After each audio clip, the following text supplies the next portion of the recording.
Vous sentez au plus profond de vous qu'il est temps de changer, de devenir enfin la meilleure version de vous-même? Dans cette masterclass exceptionnelle, Luc Baudin, expert reconnu en développement personnel et ancien médecin, vous révèle comment accomplir votre légende personnelle. Découvrez les secrets de la force de la pensée, les clés pour élever votre niveau vibratoire et des techniques éprouvées pour transformer votre vie. Pour assister à la masterclass, cliquez sur le lien en haut à droite de l'écran ou en description de cette vidéo. On m'a annoncé une endométriose, je me suis dit ouh là là. Le gynéco qui me dit vous allez pas avoir d'enfant, je pars, je pleure vraiment.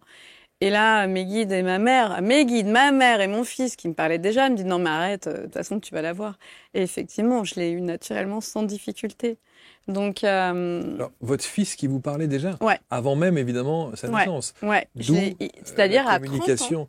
À l'âge de mes 30 ans, il a commencé à venir me parler et j'ai accouché à 35 ans. 5 ans avant. On a eu 5 ans de communication ensemble. Merci d'être avec nous, bienvenue pour cette nouvelle rencontre que l'on vous propose. Et vous connaissez son nom sans doute, vous connaissez son expertise sans doute, vous connaissez son accompagnement, c'est certain, et on va la découvrir un petit peu plus avec évidemment l'échange que l'on va avoir sur ces canapés. Elle s'appelle Claire Thomas. Le mec qui voulait faire une belle intro et qui bafouille sur le nom, mille excuses. Claire, bonjour. Bonjour. Quel bonheur de vous recevoir ici. Je suis très content qu'on échange ensemble parce que vous faites partie effectivement de ces médiums qu'on voit partout. Mmh. Vous êtes très présente. Oui. Et vous aimez ça en plus. Oui. Et c'est vrai que parler de soi, est-ce que le fait de parler de soi, là on parle de votre expertise et un peu de votre parcours de vie, mais est-ce que c'est facile de parler de son parcours de vie ? Je crois que quand on vit la vie que j'ai vécue, oui, c'est facile parce qu'on est passionné. La vie est un mystère et de la vivre et de partager, c'est vraiment quelque chose qui transcende. Ouais. Alors aujourd'hui, donc effectivement, pour ceux qui auraient hiberné, qui ne connaissent pas Claire, Claire est médium, karmathérapeute, numérologue, auteur évidemment, et on va voir le titre, au travers du titre de l'émission qu'on a choisi, la communication avec l'âme des bébés. Alors ça va évidemment faire jaser tout de suite. On va se dire, qu'est-ce que c'est que cet angle spécifique de la médiumnité ? Oui. Est-ce que tous les médiums ont leur spécificité ? En fait, je pense que chaque médium va développer ses compétences en fonction de sa fréquence énergétique. C'est-à-dire que, en fait, on est comme une radio. Et cette radio, elle envoie et elle reçoit des fréquences en permanence. Et donc, tu peux imaginer qu'il y a des personnes avec lesquelles ils vont avoir une affinité beaucoup plus proche de communiquer avec les décédés. D'autres, ça va être de voir les vies antérieures. Parfois, il y a un spectre beaucoup plus large parce que tu vois, c'est comme en radio, on peut capter vraiment plusieurs ondes. Ce qui est mon cas, mais c'est vrai qu'il y a des médiums qui vont avoir une spécificité parce qu'ils se sentent beaucoup plus à l'aise avec ce genre de vibration, on peut le dire comme ça. Et c'est le cas en ce qui vous concerne ? Oui. Après, moi, c'est vraiment dans mon parcours, j'ai vraiment compris que l'âme, elle revêt tout un parcours, c'est-à-dire qu'elle commence avant la naissance et elle va traverser le temps. Avec les vies antérieures, elle traverse l'espace avec les multivers. Et c'est vrai que j'ai eu des visions et des communications d'âme assez incroyables et qui se corroborent en fait sur cette vie-là. C'est ça qui est incroyable. Et est-ce qu'une médium, j'entends très souvent, on en a reçu beaucoup ici, on dit que les médiums ont beaucoup de difficultés à voir pour eux-mêmes. Est-ce que le parcours de votre âme, vous le connaissez ? En fait, là, je vais un peu surprendre, mais oui, il y a des choses. Je savais déjà que ça allait m'arriver. Je savais que j'allais avoir une fille, un garçon, même un garçon en premier, une fille. J'ai l'impression que, en fait, j'ai coché des cases, comme une to-do list, et je sais que je vais vivre ces expériences-là. C'est vraiment quelque chose. Par contre, je ne sais pas quand, ni à quelle heure, mais je sais que ça va se passer. Ouais. Et c'était le cas donc pour vos enfants ? Ah oui. Et sur d'autres exemples que vous savez et qui ne sont pas arrivés, par exemple ? Ah, la rencontre avec l'homme... De votre vie ? Ouais, okay. Ouais, je sais qu'elle y est. Et alors là, c'est encore plus incroyable parce qu'en ce moment, de temps en temps, j'entends sa voix, j'entends une communication très claire. Waouh. Mais pour l'instant, il n'est pas encore là. Waouh. Ouais. Bon. Entre deux mondes, Entre cet espace que certains nomment l'invisible, les défunts, nos envolées, il est possible d'y recevoir des messages des signes, des images. et des visions. Entre deux mondes, Entre médiumnité et voyance, c'est ce voyage que nous vous proposons. lors d'une série de conférences exceptionnelles. Ce voyage unique entre deux mondes est à votre portée sur abctalk.fr. pour réserver vos places. On a vraiment hâte de partager De si belles émotions ensemble. entre deux mondes. Autre spécificité des médiums, il y a ceux qui ont de la clairaudience, de la clairvoyance, de la clairsentence et autres. Et Oui. vous? Alors, surtout de la clairaudience. Après, c'est vrai que j'ai de la clairvoyance parce que j'ai des flashs. Ça m'est arrivé, mais de façon extrêmement rare, de sentir des odeurs ou avoir des goûts. Ok. Mais c'est très, très rare. Ouais. Mais surtout clairsentence, clairaudience, clairvoyance, ouais. Est-ce que vous faites partie de ces médiums qui demandent des choses ou est-ce que les choses vous arrivent? Je pense que c'est un peu des deux, en fait. Dans mon parcours, au départ, ça nous arrive. Et puis, quand on se sent à l'aise, c'est un peu comme le talkie-walkie, on va demander et on Ouais. va avoir des réponses, oui. Ouais. J'ai eu une personne l'autre jour qui était installée à votre place qui disait « On a trop souvent tendance, quand on parle de l'âme, à s'imaginer que l'âme est pure. Mm. Alors qu'en fait, l'âme ne l'est pas Mm. et qu'elle est très souvent engrammée ou très souvent polluée par des tas de choses. » Alors, moi, j'ai un angle, c'est ça qui est génial avec les perceptions de chaque personne. Moi, je pense qu'on est vraiment une vérité et qu'on est un puzzle et que ce puzzle, en fait, après, crée la vérité. Et donc, on a tous une part de cette vérité. Je pense qu'effectivement, l'âme, elle est engrammée, effectivement, mais par l'ego. C'est-à-dire que notre ego, nos peurs, nos émotions, nos souffrances nous polluent. Bouddha, que tu as juste derrière toi, Ouais. nous enseigne tout ça en fait, quoi. Ouais. Il nous enseigne que notre ego, il nous pollue avec nos peurs, nos émotions, nos souffrances, et que c'est ça en fait qui fait que l'âme, elle n'est pas pure. Alors il faut savoir que quand on arrive dans le karma, au départ, on arrive dans un grand œuf de boue. Et en fait, on va casser toutes les petites difficultés qu'on va avoir au quotidien. Et plus on va arriver à une évolution assez avancée et à un éveil, plus on va vivre des expériences très profondes, parce qu'en fait, on va arriver juste à côté de notre peau. Et donc, on va avoir les blessures les plus profondes, mais on est aussi capable de les transcender. Et c'est ça aussi l'éveil pour moi. Voilà. Autre réflexion que j'ai eue aussi et que Ouais. j'ai entendue, c'est des médiums qui me disent, et notamment le contact avec les défunts, Mhm. qui me disent il faut arrêter de demander l'aide ou le soutien des défunts. Ouais, je suis assez d'accord avec ça. Je pense qu'en fait, l'objectif, c'est quand même de les laisser voyager, partir. Et en fait, en leur demandant de l'aide ou du soutien, on les aide pas, en fait. C'est comme si on retenait quelqu'un au téléphone. J'ai besoin de toi. Donc, je pense que c'est bien, un moment de faire le deuil, quoi. Ouais, et C'est qu'il y a vraiment d'autres plans subtils, supérieurs, à qui on peut demander, et ce qu'on appelle les êtres ascensionnés, Oui, de l'aide, nos guides. nos guides, bien sûr. En fait, je crois qu'on est vraiment accompagné par rapport à la naissance de ma fille. Au moment de l'accouchement, j'étais dans le bain et là, j'ai un moment de transe et je vois plein de guides, des personnes aussi que je connais qui sont décédées, qui sont autour et qui forment comme une chaîne en fait. Ils sont tous reliés à elle. Ça fait une boule d'énergie extraordinaire et après ça explose et là elle descend. Vraiment, c'est le dernier passage. Et ça me fait vraiment rester en tête parce que je m'aperçois bien qu'en fait on est hyper accompagné. On est soutenu, quoi. C'est pas quelque chose d'imaginaire. Dans la vie, de toute façon, quand on est dans une famille, on est soutenu. On a nos frères, nos sœurs, nos oncles, puis la famille qu'on va se créer, les amis. Donc on est vraiment soutenu après. Je me dis, à chaque fois que j'entends une médium, je me dis, c'est quand même formidable de les voir. Ouais. Ou de les ressentir. Ouais. Alors évidemment, la réflexion qui arrive derrière, c'est mais tout le monde peut ressentir, tout Bien le sûr. monde est médium, tout le monde est... Oui, d'accord. Tout le monde a une glande pinéale. À partir de ce moment-là, tout le monde en est capable. Ça, c'est sûr. Ouais, ça se développe. Après, c'est vrai qu'il y aura toujours des Mozart. Non, il faut pas se leurrer. Mais même Mozart a énormément travaillé pour arriver là où il en est. C'est sûr. Donc, en fait, ça se travaille. C'est au quotidien. Je pense que les médiums, en fait, avec lesquels on sent déjà très petit ou très jeune cette connexion, on l'entretient. C'est vraiment un entretien. Et c'est ce que vous avez fait? Bah oui, parce que moi, ça m'est arrivé à l'âge de mes 5 ans.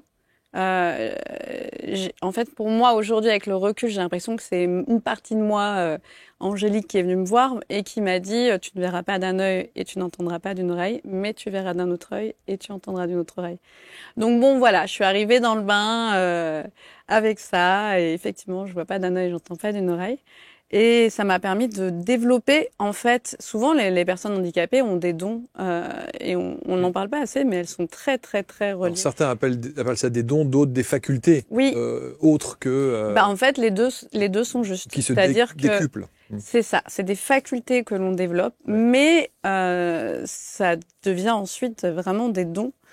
Et c'est vraiment quelque chose qui, quand ça nous arrive, on a envie de... Par curiosité, déjà, moi, j'ai toujours été très curieuse. J'ai vraiment voulu développer ça, ouais. Alors, on va parler, bien sûr, de cette communication avec l'âme des bébés. Mais avant, vous parliez dès l'âge de 5 ans, les premières perceptions que vous avez. Comment vous grandissez avec ça, l'adolescence que vous étiez, la jeune femme, etc. Ça a été... Vous êtes toujours jeune. Et oui. Ça a été très intéressant et très enrichissant. Bon, la bonne nouvelle, c'est que ma mère m'a soutenue. Parce que ma grand-mère avait ce don-là et elle m'a dit, écoute, quand elle est morte, déjà ma grand-mère lui a dit, elle lui a dit, écoute, je vais bientôt mourir. Et ma mère, elle a dit, ouais, mais non. Et puis elle n'a pas été voir ma grand-mère à l'EHPAD et elle est morte 2 jours plus tard. Et là, elle a dit, ok, Claire, je sais que tu as le même don que ma mère. Je vais pas faire la même bêtise, je vais t'écouter. Et comment elle a su? Parce qu'en fait, j'avais plein de flashs déjà. Que petite... Ah, vous lui disiez donc, du coup. Oui, je lui expliquais. Ah oui. Et elle m'a acheté mon premier jeu de tarot. Ah oui. Ah ouais, donc elle m'a vraiment soutenue. Premier jeu de tarot, premier tirage, je vois le divorce de mes parents.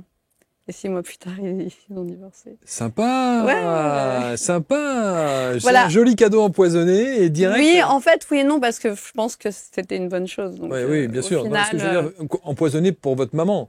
Ah elle le savait, je pense. Ah, elle le savait aussi. Ouais, il y a des choses. Quand on commence à tirer les cartes, souvent on voit aussi l'état émotionnel des personnes. Ouais. Les cartes, elles le transpirent, ça. L'état émotionnel, elles nous le transmettent. L'état émotionnel. D'ailleurs, c'est comme ça qu'on commence. On regarde l'état émotionnel, l'état du mental, et ensuite on regarde qu'est-ce que l'avenir peut nous réserver. Donc vous en parliez à votre maman, à d'autres? À d'autres. Au lycée, ça nous a vachement aidé parce que mes amis venaient pour me demander les résultats, qu'est-ce qu'on allait avoir comme contrôle. Et j'étais toujours juste et pour mon bac, j'avoue, ça m'a vraiment aidé. Par exemple, je savais que j'allais tomber sur Sunday Bloody Sunday en anglais. Et en fait, mon copain de l'époque me dit non, mais tu peux pas réviser que Sunday Bloody Sunday, donc j'ai révisé un peu tout le reste. Et puis j'ai un peu oublié Sunday Bloody Sunday, j'arrive et là, l'examinateur me dit Sunday Bloody Sunday. Ok, d'accord. Mais ça m'a aidé pour les examens, ça c'est sûr. Et alors, on connaît Claire parce que on a un parcours dans les milieux de la radio similaire et dans les mêmes maisons en plus. Et là, déjà, vos collègues de travail vous disent mais t'as rien à faire ici, quoi. Ouais, c'est vrai. Il y en a certains. Je me rappelle aussi de Céline qui travaille encore à Chérie FM, qui m'avait demandé tiens, ma tante va bientôt accoucher d'une petite fille. D'un petit garçon. Et elle me dit, voilà, elle a choisi plein de prénoms. Il y a Lucas, François. Et moi, je lui dis, ça va être Lucas, quoi. Elle me fait, ah, d'accord. Et puis, quelques mois après, elle revient. Elle me dit, en fait, non, ça va pas être Lucas. Et le jour de l'accouchement, la maman accouche, elle dit, non, mais en fait, c'est Lucas. Et elle revient et Céline me fait, ouais, t'avais raison, en fait, c'était Lucas. C'était bien Lucas. Ouais, c'est ça. Ouais. Qu'est-ce qui vous a le plus surpris? Alors évidemment, vous avez fait des centaines de consultations et vous continuez à les faire, mais le truc qui vous a vraiment touché, surpris, étonné dans vos perceptions? Une fulgurance où vous vous dites waouh. Est-ce que vous avez des fulgurances à l'état international et mondial? Ah, oui, ça m'est déjà arrivé à plusieurs reprises. Il y a certaines choses que j'ai pas dévoilées. J'en ai dévoilé que à mes conjoints. Et là, ils me font, ouais, bon, peut-être que là, faut peut-être pas le dire. Il y a des choses. Oui, ça m'est arrivé. Il y a des fulgurances qui sont hyper impressionnantes, surtout quand on retrouve des incarnations passées de personnes. Parce que ça m'est arrivé de retrouver la vie antérieure de peintres, d'artistes. Et ces personnes m'ont dit, mais c'est incroyable en fait, parce que je le savais depuis toute petite. Et j'ai une femme là qui j'avais retrouvé son incarnation avec Jean-Jacques Rousseau. Elle est en train d'écrire un livre. Elle m'a envoyé et elle me dit c'est dingue toutes les similitudes de vie que j'ai avec lui. C'est incroyable, même physiquement. Donc et là c'est très fort. Là, dernièrement j'ai fait une consultation d'une actrice et elle a été à la Révolution française, la conjointe de Camille Desmoulins. Et l'histoire que je lui raconte, je ne connais rien de sa vie. Elle me dit c'est fou, j'ai la même situation, il se passe les mêmes choses. Ouais. Donc elle voit qu'il y a des résonances en fait. Encore une fois, c'est pas forcément d'être une personnalité connue, mais quand on voit les résonances que ça implique dans notre vie, des situations cocasses aussi, hein, des personnes où la femme. Alors, il y a deux cas qui sont assez intéressants. Une mère et deux filles, et dans une ancienne vie, une des filles était un homme, et il y a eu un duel entre les deux filles, qui étaient deux hommes à l'époque, pour la mère, qui était à l'époque cette femme, et elle retrouve la même situation où la fille qui a tué la sœur se retrouve à ne plus vouloir parler ni à la sœur ni à la mère. Et quand je raconte l'histoire, elle retrouve, parce que je leur dis je trouve des noms, donc je leur donne les noms, elle retrouve l'histoire complète. C'est incroyable. Des situations qui sont assez incroyables. Et c'est là où on se dit que la vie parfois se rejoue différemment, mais avec de grandes similitudes, parce qu'on a encore des choses à travailler, c'est sûr. Sur le fait que vous recherchiez l'homme de votre vie, je suppose que dans les vies antérieures, il s'est passé des trucs pour que vous en arriviez là aujourd'hui? Oui, en fait, je crois que maintenant, je le recherche plus, je l'attends plus même. Ouais, c'est ça. Bah, vous savez qu'il est là. Je sais qu'il est là. Comme mes enfants, en fait. Je savais que j'allais avoir un fils. Il y a eu des moments où j'ai vraiment douté, parce que quand on m'a annoncé une endométriose, je me suis dit, oulala, le gynéco qui me dit, vous n'allez pas avoir d'enfant, je pars, je pleure vraiment. Et là, ma mère et mon fils qui me parlaient déjà, me disent non mais arrête, de toute façon tu vas l'avoir. Et effectivement, je l'ai eu naturellement sans difficulté. Donc, alors, votre fils qui vous parlait déjà, ouais. Avant même évidemment sa naissance. Ouais. C'est-à-dire à 30 ans. À l'âge de mes 30 ans, il a commencé à venir me parler et j'ai accouché à 35 ans. 5 ans avant. On a eu 5 ans de communication ensemble. Waouh. Alors là, on va rentrer évidemment dans le vif du sujet parce que c'est le thème de l'émission d'aujourd'hui, cette communication avec l'âme des bébés. D'abord, comment savez-vous que c'est lui? Bah, il a la même personnalité, les mêmes histoires. C'est-à-dire qu'il y a des choses que je ne lui ai pas racontées parce que je les ai vécues et je voulais pas lui dire, mais qui m'a sorti quelques années plus tard quand il était bien vivant. Par exemple, quand une fois, lorsque j'étais enceinte, une fois il est venu poser mes mains sur moi, mais c'était un vieux monsieur avec une vieille barbe, habillé d'une espèce d'habit rouge un peu ancien. Et un jour, on visite une maison. Et là, il dit au propriétaire, alors, avant de naître, moi, j'étais un vieux monsieur avec une vieille barbe blanche et j'avais un habit rouge. Je dis, mais il n'était pas au courant. Et il me sort ça, quoi. Donc, il y a eu des choses incroyables. Quand j'étais enceinte, j'ai vu sa dernière incarnation où il a été boxeur en Angleterre, mort à 21 ans, parce qu'on lui avait dit de pas faire un match, il l'a fait quand même. Il adorait la moto. Et ce qui est incroyable, c'est que quand il avait 2 ans, il regardait toutes les motos, il adorait les motos. Il boxe de façon incroyable, alors qu'il n'a jamais pris un cours de boxe. J'ai un ami qui fait de la boxe qui m'a dit, mais en fait, il a déjà en fait les attitudes d'un boxeur, quoi. Les traits, il pose déjà bien ses coups. Et j'étais ah ouais quand même. Et quand il était petit plutôt, je racontais le livre Hansel et Gretel et à la fin il y avait des petites questions. Il y avait la gelée anglaise, donc c'était quel est ton dessert préféré? Eh bien, il me montrait toujours la gelée anglaise. Il n'en avait jamais mangé de sa vie. Donc bon, on se dit. Okay. Et alors là pour le coup. Est-ce qu'il n'y a pas un petit travail d'investigation à faire pour aller retrouver ce boxeur? Ouais. Donc vous l'avez fait? J'ai pas encore tout trouvé, mais ouais, je trouve des pistes là. C'est marrant parce que pour le coup, il y a des vies antérieures que j'ai retrouvées, même des personnes que j'ai retrouvées de ces anciennes vies antérieures. Et là c'est comme c'est un pays étranger, donc ça demande un peu plus de. Ouais. Mais parfois j'ai des flashs pour des personnes. Alors qu'elles ont été aux États-Unis, je connais leur nom, leur prénom. Avec mon fils, ça met un peu plus de temps. Mais ouais, je suis sur la piste. Et donc, vous disiez que vous pouviez reconnaître des personnes, des réincarnations de personnes vivantes. Oui. Ça, ça, c'est troublant. Ouais. C'est Mais la troublant. plupart des réincarnations que j'ai retrouvées de personnes, c'est toujours incroyable. Même parfois des artistes, des personnes de Formule 1 que je ne connaissais absolument pas des années 40. J'ai le nom et le prénom qui arrivent. Et la personne me dit, mais c'était une femme, mais elle dit, mais j'adore la Formule 1. Je savais pas pourquoi. Maintenant, je comprends. Et elle m'a dit, je suis toujours sûre que j'étais italien. Donc bon, c'était incroyable. On a retrouvé toutes les... Ouais, c'est fort. Je trouve que... Et vous avez besoin de rechercher pour avoir la confirmation ou vous avez l'information et ça vous suffit? Alors parfois j'ai l'information, parfois en fait on a plein de choses et du coup les personnes peuvent rechercher et retrouver très rapidement. Mais oui, il y a des fois j'ai besoin de savoir, j'ai besoin de voir quand je reçois des informations comme ça, j'ai un peu envie de... Je m'appelle Claire Thomas, hein, c'est comme Saint Thomas, on a envie de savoir, en fait, de voir si c'est vraiment viable ou pas. Quoi. Et aujourd'hui, avec Internet, les informations, on peut les retrouver très très vite, oui. Beaucoup plus facilement. Oui, ouais. Donc, vous avez fait de la communication avec l'âme des bébés votre spécificité. Moi, je vous écoute, je vous entends, je vous vois là dans l'émission et je me dis, waouh, ça veut dire quoi? Ça veut dire que vous pouvez contacter le bébé, l'âme du bébé, qui n'est même pas en phase de conception? Oui. Donc, avant même son arrivée. J'ai une de mes meilleures amies, je savais déjà qu'elle allait avoir 2 filles et je lui ai dit 10 ans avant qu'elles arrivent et je savais déjà comment elles allaient être, quel était leur caractère, ouais. Parce que j'avais déjà une communication avec elles. Et un de mes meilleurs amis, qui a aussi des dons médiumniques.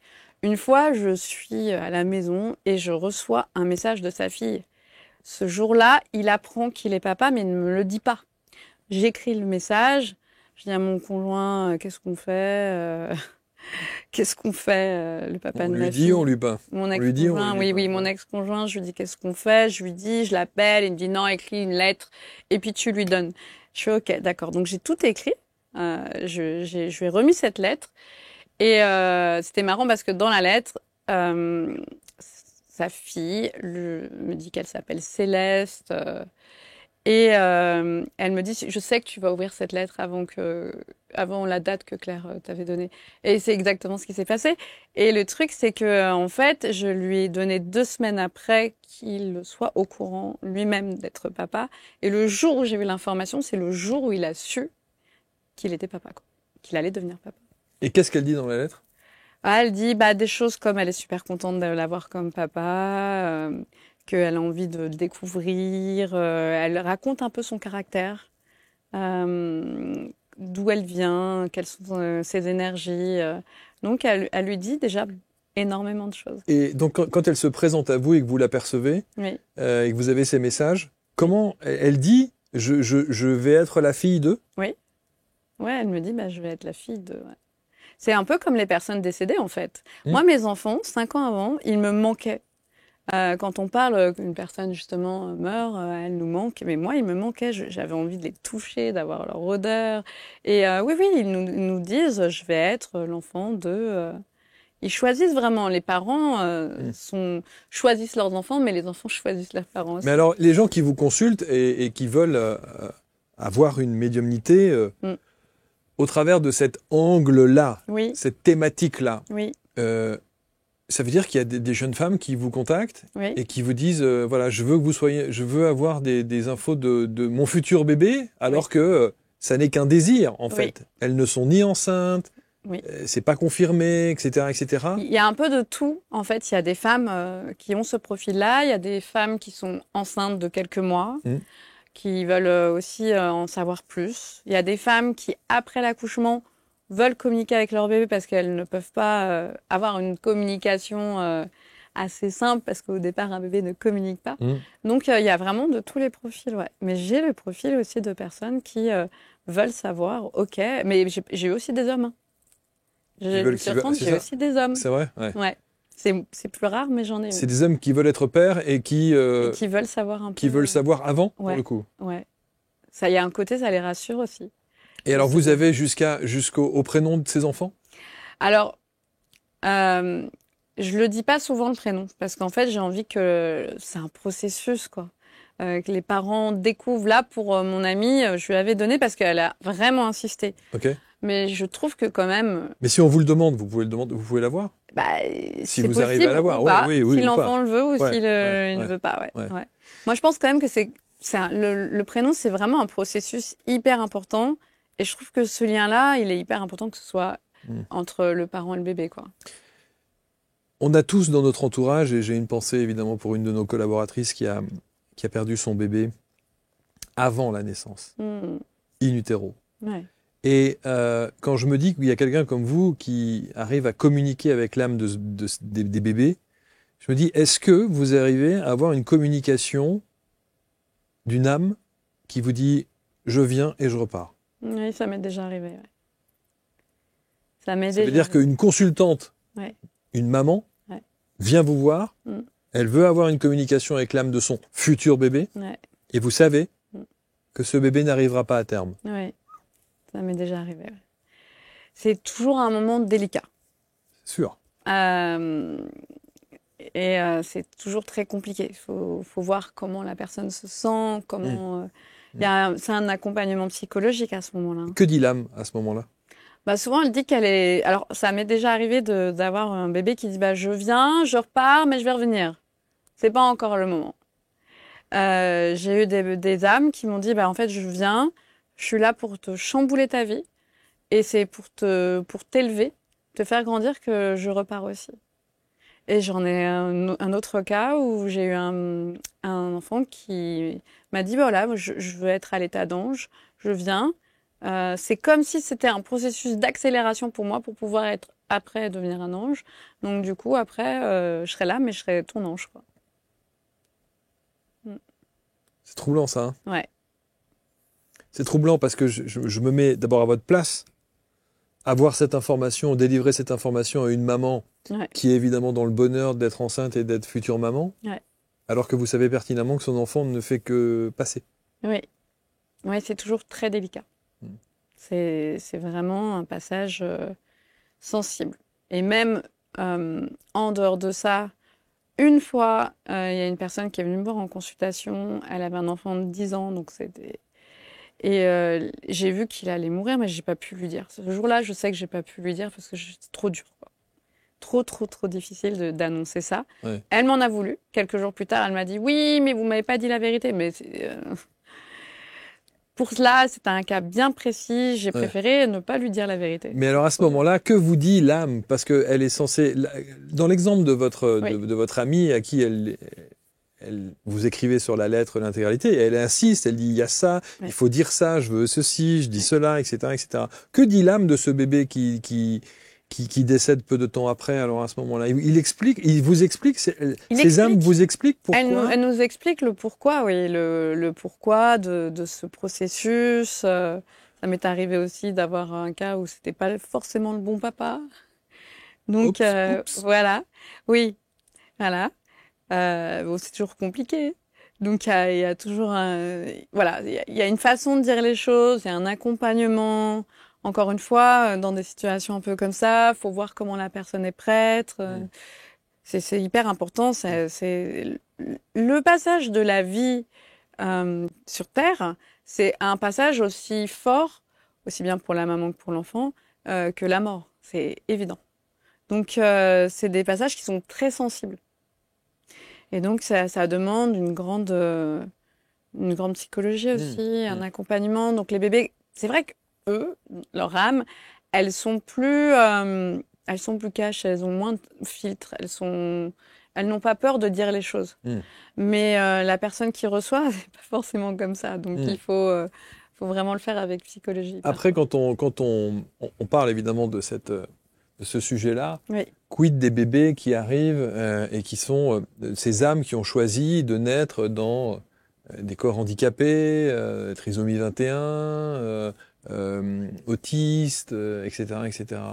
Est-ce qu'elles donnent une explication? Ah oui, pourquoi elles ont choisi ça? Oui. Bah alors déjà, il y a quelque chose d'assez intéressant, c'est que souvent, ce sont des âmes qui, avant d'arriver sur cette terre, n'étaient pas leur dernière incarnation n'est pas terrestre. Et donc, ils viennent avec un savoir une vision des choses qui est un peu différente. Et du coup, ils sont là pour offrir quelque chose qu'on n'aurait pas pu s'il n'y avait pas eu cet handicap-là. Et du coup, ils ont chacun un profil bien précis. Par exemple, les trisomiques 21, c'est pour vraiment apporter l'amour inconditionnel. Quand on est à côté d'un trisomique 21, on le voit, cet amour inconditionnel. C'est incroyable. Il y a le cas d'Asperger où c'est beaucoup plus une âme qui a envie de montrer en fait l'étendue du cerveau, de la connaissance et du savoir. Parce que la plupart des Asperger sont quand même des êtres assez intelligents. Donc ils ont vraiment une spécificité. Et un handicap est aussi, à un moment pour le connaître moi-même, c'est une étape pour avancer beaucoup plus vite dans le processus de l'éveil. Ça apporte une vision, une compassion, un amour qu'on n'aurait peut-être pas forcément quand on a... Parce que c'est vrai que, alors, et on entend évidemment ce que vous dites, mais après, effectivement, il y a aussi la réalité de cette vie sur ce plan terrestre-là qui est très difficile. Oui. Quand on se retrouve soit avec un handicap, soit avec... et ça bouleverse des vies, ça bouleverse l'arrivée d'un bébé, soit handicapé ou trisomie 21 et autres. C'est une révolution dans une vie. J'ai une histoire à vous raconter. Une fois, j'étais dans mon petit village et je vois une femme avec un bébé trisomique. Et elle me dit, mon fils me l'a dit avant de venir sur Terre. Donc elle aussi, elle avait eu la connexion. Et elle m'a dit, il sera trisomique. Et elle en a parlé à son mari. Elle a dit, est-ce que tu es d'accord pour l'accueillir? Il a fait OK. Et c'était effectivement un enfant trisomique. Et ce bébé, quand je le vois, parce que je le vois de temps en temps, c'est un enfant qui est extraordinaire. Il a une aura, mais juste magnifique. Ça aide beaucoup plus, même pour justement les personnes qui vivent ça dans le monde matérialiste. Parfois, ça chamboule des vies, ça reconnecte à un amour bien plus profond. Ça fait évoluer, en fait. On croit que c'est une plaie, mais en fait, c'est vraiment des accélérateurs d'évolution. Mais accélérateur d'évolution pour qui? Pour lui, pour son âme ou pour ceux qui l'entourent? Les deux.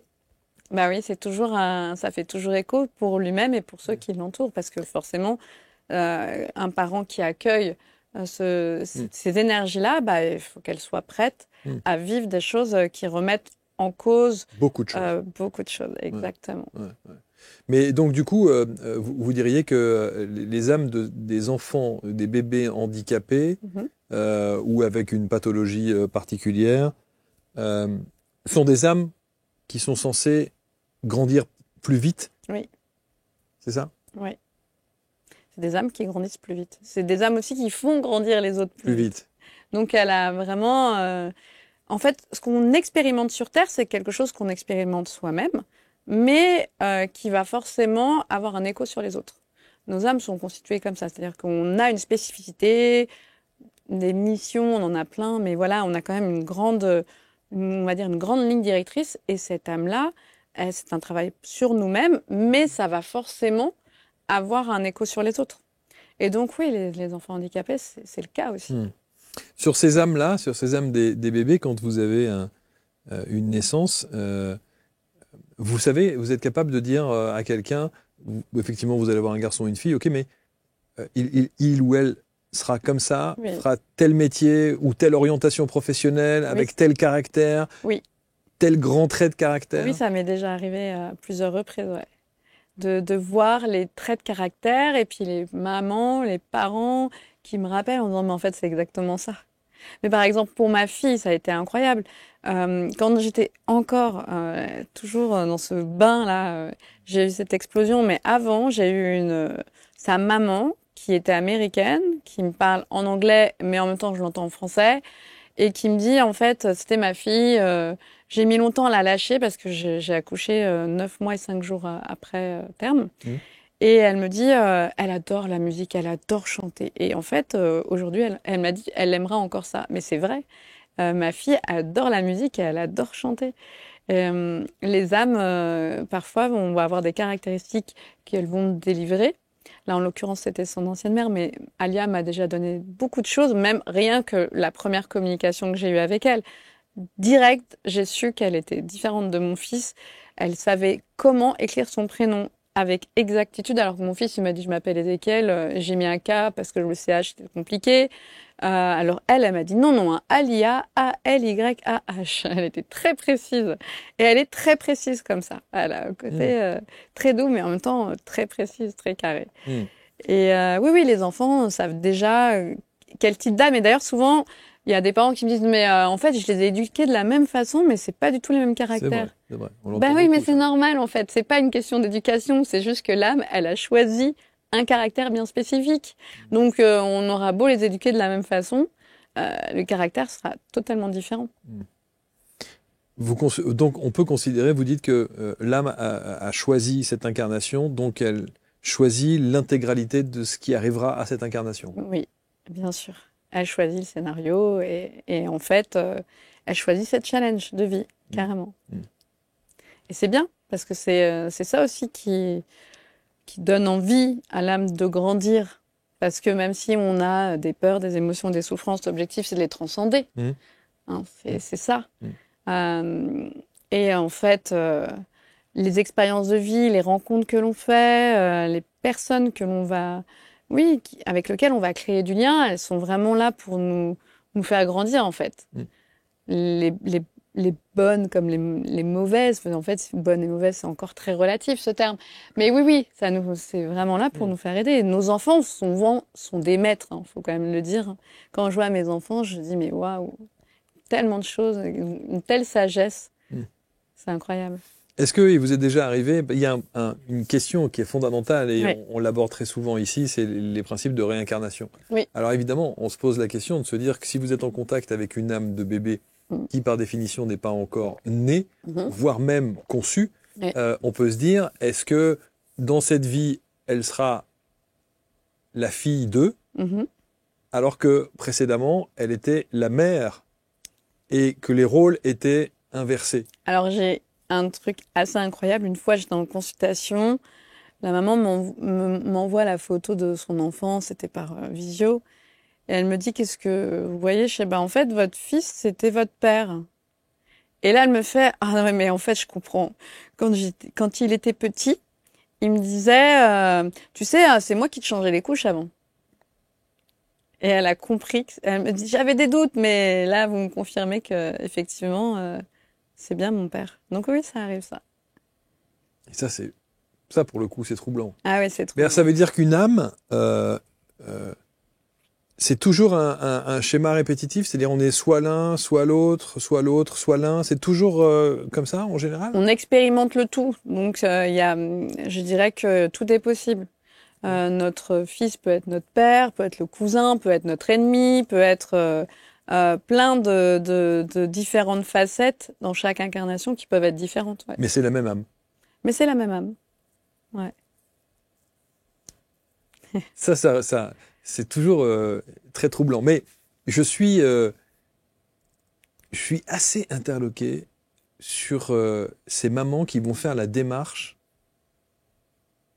de venir vous voir alors que elles n'ont que le désir d'être enceintes et d'avoir un enfant, mais que rien n'est joué et que voilà, peut-être qu'il y en a certaines qui viennent vous voir, elles n'ont même pas de mari ou de compagnon ou de voilà, qui arrivent comme ça en tant que célibataires et qui veulent déjà avoir l'information. Oui, mais là encore, c'est vrai que j'ai aussi des hommes, hein, et j'ai l'impression que pour eux, ils le savent au fond qu'il y a cette connexion profonde avec leur enfant, mais il y a un lien qui se crée forcément, et du coup, ces personnes ont envie de savoir si en leur fort intérieur, finalement, leur ressenti était juste ou pas. Souvent, c'est ça en fait. Hein.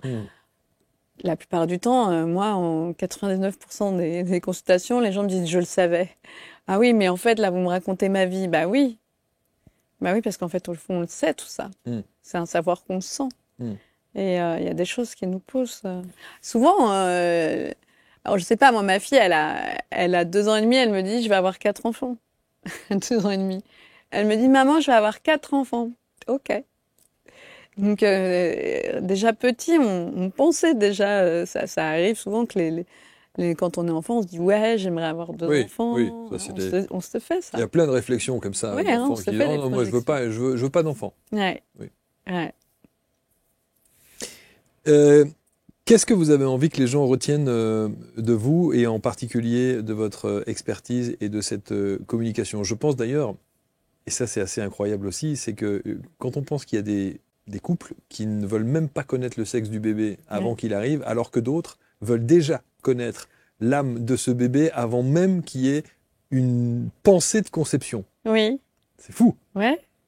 J'ai envie de dire que il faut laisser l'âme, elle fait le choix. Les couples qui ne veulent pas savoir, au fond, c'est un choix qui est totalement aussi juste qu'une personne qui a envie de savoir. Je pense qu'on a tous notre processus, qu'il faut savoir le respecter. Après, les personnes qui viennent communiquer avec l'âme de leur bébé, elles ont besoin de créer un lien. En fait, on est dans une société où le lien se perd. Donc, je trouve que c'est beau aussi de recréer ce lien. Et on est aussi dans une société où, et on l'a vu d'ailleurs à l'heure où on enregistre cette émission, on voit qu'il y a le taux de natalité est en chute libre en France et dans d'autres pays européens. Que disent les âmes? Pourquoi ces âmes ne choisissent pas de s'incarner? Il y en a beaucoup qui ont choisi de venir là ces derniers temps avant que le taux de natalité baisse. Mais là, en fait, je pense qu'il y a énormément d'âmes. Quand on voit les enfants, je le vois vraiment, qui sont là pour transformer le monde et la société. Donc, c'est un gros job. Franchement, je suis épatée quand je vois ces enfants parce qu'ils vont nous amener à un monde. Ouais, alors ça, je l'ai entendu aussi beaucoup, ça. Ouais, c'est incroyable. C'est incroyable. Et ils sont là pour vraiment transformer énormément de choses. Donc, les âmes qui ne sont pas prêtes et qui ne veulent plus venir, c'est parce qu'il y en a déjà énormément qui doivent faire le job. Un gros job, ouais. Mais en même temps, je trouve ça beau parce qu'on arrive dans une période où il va y avoir de grands bouleversements. Et on y est déjà. On est aux prémices de ces grands bouleversements.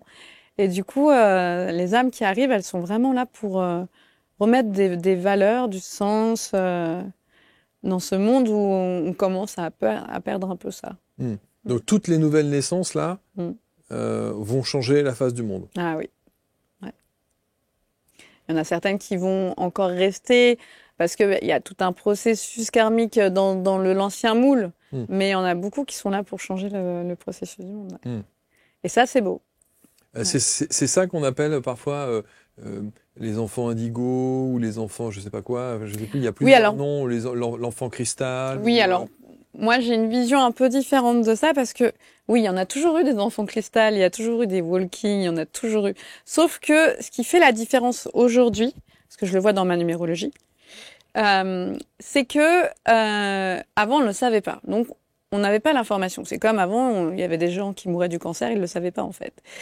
Et à partir du moment où on a su, voilà, qu'il y a des enfants en cristal, indigo, arc-en-ciel, eh bien, du coup, ça active l'information. Du coup, les gens sont beaucoup plus informés, se connectent et du coup se retrouvent et se reconnectent. Du coup, ça ouvre le champ des possibles. Et donc, c'est ça la grande différence. Et oui, toute cette génération, moi, là, je faisais une formation en numérologie. J'avais une professeure qui me disait, j'ai fait la numérologie de tous les enfants que j'ai à l'école, là, en classe.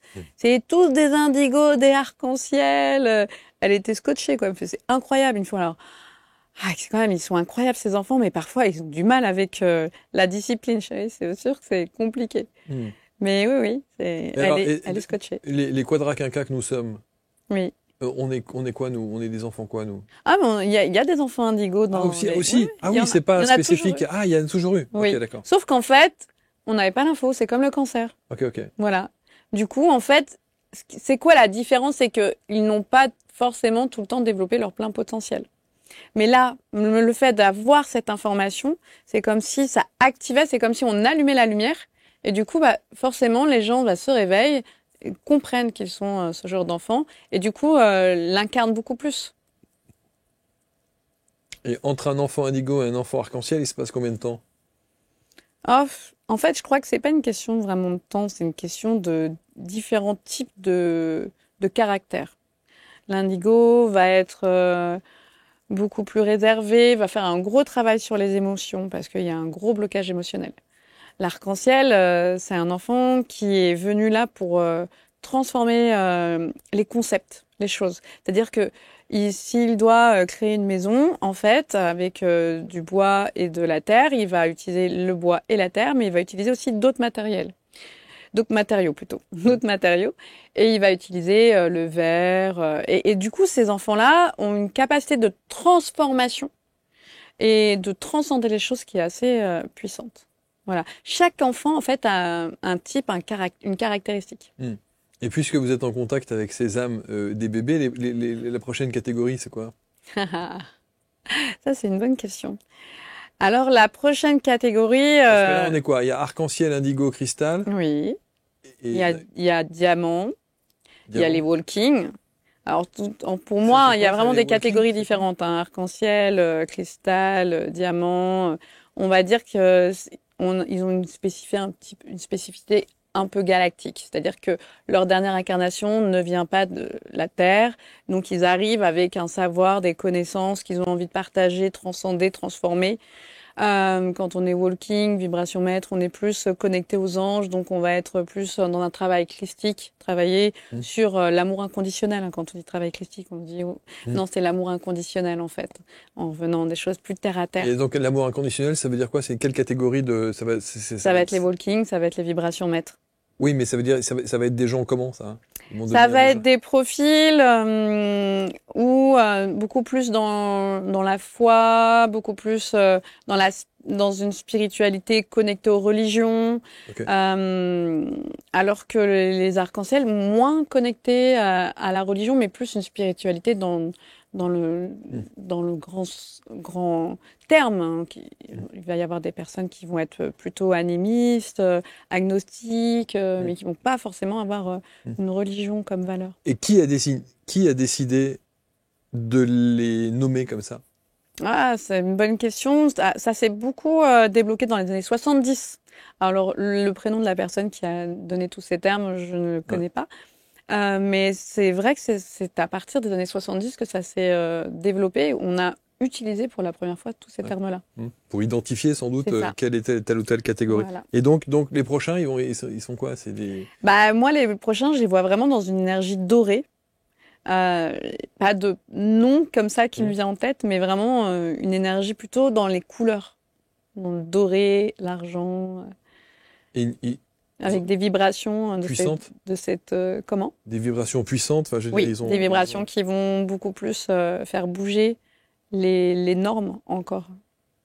Ouais. Et qui vont développer des capacités qui sont déjà en cours. Hein. Il y a déjà certaines personnes, j'ai déjà eu cette chance de rencontrer ça, une personne comme ça en tout cas, des capacités de notre cerveau, comme la télékinésie, la médiumnité, mais à un autre niveau. Ouais. En tout cas, si vous avez envie d'en savoir plus sur l'âme de votre bébé, en tout cas, mais on n'est pas obligé, on peut vous consulter pour le karma, pour les vies antérieures, pour la numérologie que j'ai créée, oui. Ouais. Bon, on va mettre évidemment autour de la vidéo tous les liens qui vous permettront de rentrer en contact avec Claire. La numérologie, alors vous avez appelé ça l'étoile de l'âme? Oui. C'est ça? Oui, parce que c'est pas moi qui l'ai appelé comme ça, l'étoile de l'âme. Je l'ai reçu cette information, mais il faut savoir qu'il y a un chakra au-dessus du chakra couronne qui s'appelle le chakra étoile de l'âme. Et tous les chakras ont en fait des codes et des caractéristiques qui nous caractérisent. Par exemple, le chakra racine, c'est le code de ton je suis. Il faut le décrypter. Voilà. Et l'étoile de l'âme, c'est pareil. L'étoile de l'âme, ça va être le code de ton âme, de ton esprit, de ton chemin sur cette terre-là.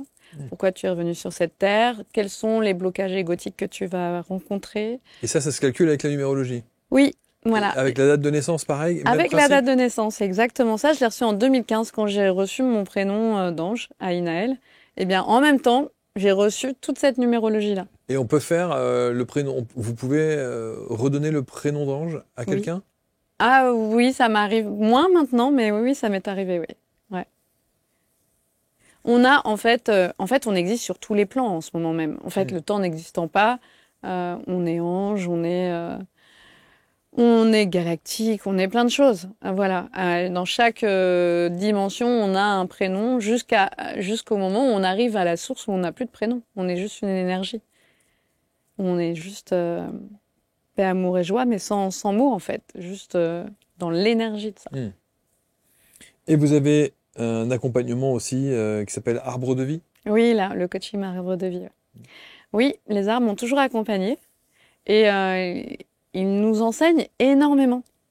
Et d'ailleurs, on est à l'image d'un arbre en fait, on s'en rend pas compte, mais ce qui est très intéressant de voir, c'est quand on voit cet arbre, on voit les différentes couches, quand on le coupe, on voit ces différentes couches. Mais en fait, nous sommes ces différentes couches. On ne le voit pas parce que nous, on est là sous forme de la personne de 40 ans, mais à l'intérieur de nous, il y a le petit bébé. Et donc, le coaching arbre de vie, c'est vraiment un coaching qui va qui va faire un grand plongeon vers l'ego pour remonter vers l'âme, mais on va aller dans nos peurs, dans nos émotions, dans nos souffrances pour pouvoir justement s'en libérer. Et à travers l'accompagnement de l'arbre. Et on va mettre aussi autour de la vidéo tous les ouvrages, parce qu'il y a évidemment les bandes dessinées, il y a tous les livres, il y a plein de choses. Et il y a un petit dernier qui sort le 2 avril prochain? C'est ça, le 2 avril aux éditions Larousse. 9 mois pour communiquer, pour apprendre à communiquer avec l'âme de son bébé.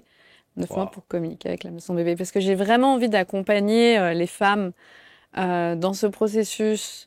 Parce qu'en fait, la grossesse, c'est quand même un moment extraordinaire. Hein. C'est un passage fou. Toutes les femmes ne disent pas ça. Hein. Ah ouais, mais moi, si, ça a été... Ça a été ça? Ah ouais, moi, mais c'est là où il y a parfois de l'injustice quand même. Hein. Ah oui? Il y a des femmes pour qui c'est très compliqué. Et mais puis, pour moi, c'est juste incroyable. Pour d'autres, c'était un bonheur. Et ouais, moi, ça a été un bonheur. Les 2 grossesses ont été incroyables. Même si l'accouchement de mon fils a été un peu plus compliqué. Mais c'est juste... justement, je pense que les mamans, elles ont besoin de reconnecter avec l'essence de leur enfant. De prendre un temps de connexion, d'apprendre à communiquer avec ses enfants. Parce que moi, le fait d'avoir communiqué d'âme avec mes enfants, ça a développé la télépathie chez eux et chez nous. C'est-à-dire que mon fils, une fois, j'étais en train de lire la devanture d'une boutique où il y avait écrit « Les desserts de Julie ». Et Julie, c'était la maman d'un de ses copains, Raphaël. Et du coup, je le lis dans ma tête. Et là, mon fils me dit « Mais oui, mais Julie, on va bientôt la voir, on va bientôt voir Raphaël ». Et il l'a fait avec son père. Une fois, son père pensait à aller chez Carrefour. Et il y a le Jouet Club. Et là, il dit « Ah oui, oui, papa, après au Carrefour, on va aller au Jouet Club ». Mais il ne lui avait pas dit. Il était juste dans ses pensées. Donc, ça développe la télépathie. Ça aide vraiment les enfants à prendre confiance en eux. Moi, je vois ma fille, elle a une grande confiance en elle. Et ça aide aussi à mieux comprendre son enfant. C'est dingue, quoi. Toutes les fois où j'ai pas eu besoin... Mes enfants ont très peu pleuré, crié... J'ai pas eu tous ces problèmes-là parce que je savais. Ouais, c'est ça. Ouais, ça aide. On et sait... à l'heure où il y a tous ces enfants qu'on met parfois dans des thématiques avec des cases HPI, HPE, etc., etc. Ouais. Peut-être qu'effectivement, en amont, si on fait ce travail, pour essayer de comprendre autrement, c'est ça. Ça peut aider. Ah, mais ça aide vraiment. Ça aide vraiment parce que ça nous permet de voir un autre point de vue. Et c'est vrai que les enfants d'aujourd'hui sont vraiment des êtres avec lesquels on a besoin de les comprendre, on a besoin de les accompagner, on a besoin d'être avec eux, de prendre ce temps. C'est précieux, on a tendance à aller tellement vite. Eh bien, la période de la grossesse, c'est un moment exceptionnel où on peut justement prendre ce temps-là, quoi. Prendre le temps de communiquer et d'accompagner cette âme. clairemedium.com, c'est le site internet de Claire Thomas. Voilà, vous allez pouvoir commenter avec bienveillance, comme toujours. On va lire tout cela parce que je sais que ça va être très très commenté. Et puis partager, évidemment, avec l'ensemble de vos proches et de vos réseaux. Merci Claire. Merci Marc. Merci infiniment. C'était un vrai plaisir de vous recevoir. Vous nous dites ce que vous pensez de l'émission et puis on aura l'occasion de commenter aussi avec vous, de vous répondre en tout cas. Merci à tous. On se retrouve très vite pour une prochaine rencontre. Salut.